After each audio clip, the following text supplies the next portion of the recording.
اگه میدونستی مکملا رو چه ساعتی بخوری تا الان اینقدر توپل نبودی و همه چربیات آب شده بود. اول این پست رو لایک کن تا بهت بگم داستان چیه. من ویتامین C هستم. منو قبل از صبحونه بخور.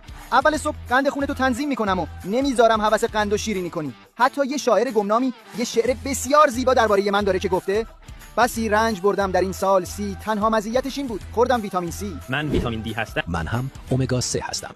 ما رو موقع نهار بخور. هورمون لیتین رو تقویت میکنیم و باعث میشیم که زودتر احساس سیری بکنیم. تعریف از خودمون نباشه.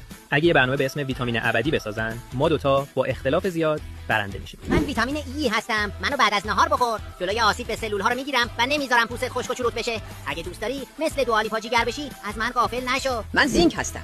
2 ساعت بعد از نهار منو بخور و یه چرت بزن. هورمون گرلین رو کاهش میدم و باعث میشم کمتر احساس گرسنگی کنی.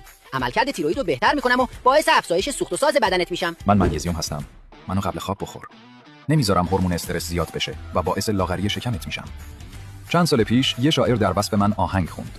مطمئنم که شنیدین. میگه همیشه قبل خواب مکمل منیزیم بزن و زود بخواب. من مولتی ویتامین مینرال هستم. منو همراه نهار یا شام بخور.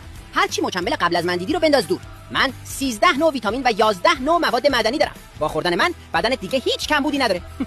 فقط حواست باشه اگه نهار کباب داشتین حتما قبلش با من تماس بگیر. تداخل غذایی نداره. فقط من کباب خیلی دوست دارم. اگه میخوای سریع و اصولی توی 3 ماه 12 کیلو لاغر بشی، کلمه برنا رو کامنت کن.